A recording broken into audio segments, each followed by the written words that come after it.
Hello दोस्तों, कैसे हैं? आशा करता है सब ठीक होंगे। तो आज की कहानी है बहू बेटी में फ़र्क क्यों। सुनिए शिक्षाप्रद कहानी। तो दोस्तों ये कहानी बहुत अच्छी होने वाली है, तो दोस्तों ये कहानी अंत तक सुने। बहू को बेटी मान लिया जाए तो घर घर नहीं स्वर्ग बन जाता है। विवाह के विदा होने के बाद विवाह के कानों में बस यही स्वर सुनाई पड़ रहे थे, भाई साहब आप चिंता मत करिए, हम बहू नहीं बेटी बनाकर ले जा रहे हैं। विवाह अपने माँ बाप पापा की लाडली बेटी है। शादी के बाद लड़की को ससुराल में एडजस्ट होने में समय लगता है। ससुराल जाकर विवाह बहुत खुश थी। विवाह की सास सरोज जी विवाह को बेटी मानती थी। विवाह ने धीरे धीरे घर में सबकी पसंद नापसंद का ख्याल रखना शुरू कर दिया। सुबह से रात तक वह सभी के काम के लिए तैयार रहती, लेकिन जब कोई घर में या किसी रिश्तेदार के कोई प्रोग्राम होता या कोई देने लेने की बात होती तो सरोज जी अपनी बेटी सुनियाना को उसके ससुराल में फ़ोन करती। बेटा सुधा मौसी जी के क्या देना है, उन दिल्ली वाले मामा जी को क्या देना है, तो जब फ्री हो जाए काम से तो बता देना। विवाह को यह सब देखकर अजीब सा लगता, लेकिन वह कभी भी जिक्र नहीं करती। एक दिन विवाह का बर्थडे था। विवाह सुबह से खुश थी। विवाह के पति उत्कर्ष ने विवाह को बड़े प्यार से विश कर दिया।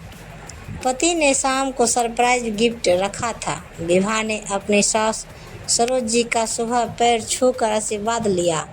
सरोज जी ने विवाह को 500 का नोट दिया।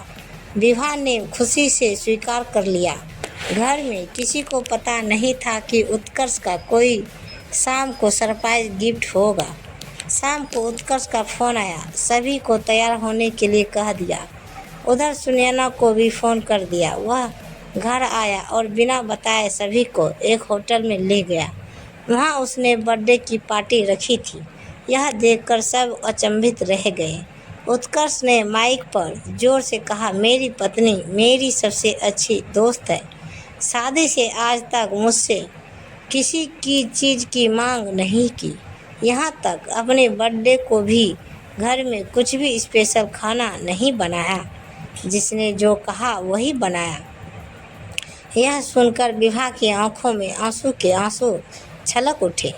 पार्टी का प्रोग्राम बहुत ही अच्छा रहा। विवाह ने उत्कर्ष को दिल से धन्यवाद कहा। उत्कर्ष ने कहा, विवाह ये मेरी जिम्मेदारी है। जैसे तुम हम सभी को खुश रखती हो, वैसे ही तुम्हें खुश रखना मेरा धर्म है। उत्कर्ष ने विवाह को गले लगा लिया। कुछ दिन बाद सुनैना का बर्थडे आया। एक दिन पहले से ही सरोज जी से कहना शुरू कर दिया, कल मेरी सुनैना का जन्मदिन है। सुबह उठकर सुनैना को फ़ोन कर दिया और शाम को आने को कह दिया। सुनैना ने कहा, माँ मेरे ससुराल में मेरी सासू माँ ने बहुत ही पकवान बनाए हैं, मैं कैसे आ सकती हूँ। सरोज जी बोली, माँ की तुझे चिंता नहीं। सुनैना भावुक होकर बोली, अच्छा माँ मैं आ जाऊँगी। शाम को सुनैना घर आ गई। सरोज जी ने विवाह के साथ मिलकर कई पकवान बनाए।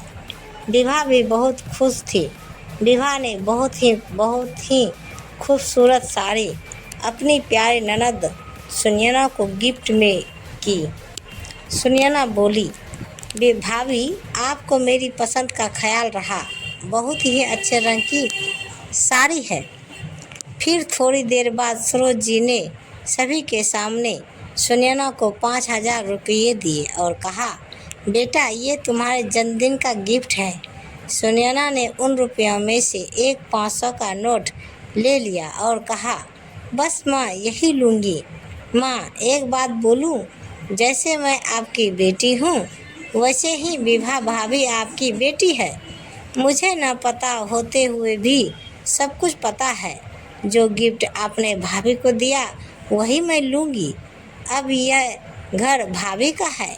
आप हर छोटी छोटी सलाह मुझसे लेती हैं, अब वो सलाह मुझसे ना लेकर भाभी से लीजिए। भाभी को आप बेटी बनाकर लाई थी, फिर भाभी से हर छोटी बात क्यों नहीं पूछती। भाभी भी इस घर की सदस्य हैं। भाभी से फिर ये हर बात का छुपाव क्यों? उन्हें भी घर की हर बात में शामिल कीजिए। भाभी आप सभी को कोई गलत सलाह नहीं देगी। माँ जैसे मैं हूँ उससे कई ज़्यादा आप भाभी को प्यार कीजिए।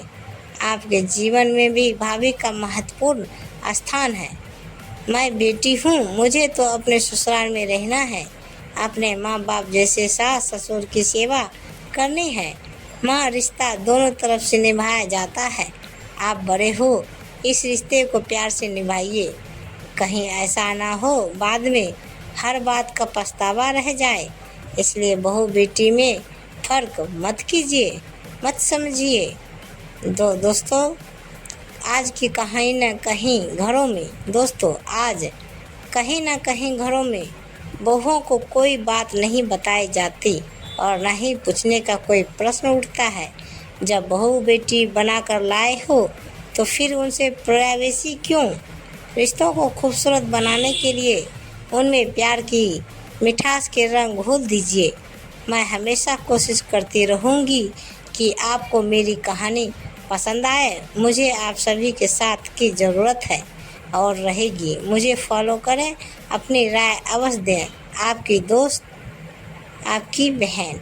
तो दोस्तों ज्ञानवर्धक कहानी आपको कैसी लगी नीचे कमेंट बॉक्स में हमें ज़रूर बताइएगा। कहानी को पूरा सुनने के लिए शुक्रिया। तो प्रेम से बोली जय माता दी, हर हर महादेव। तो दोस्तों ऐसे ही वीडियो देखने के लिए हमारे चैनल को सब्सक्राइब करें और वीडियो को लाइक ज़रूर करें। धन्यवाद। तो दोस्तों मिलते हैं अगले वीडियो के साथ।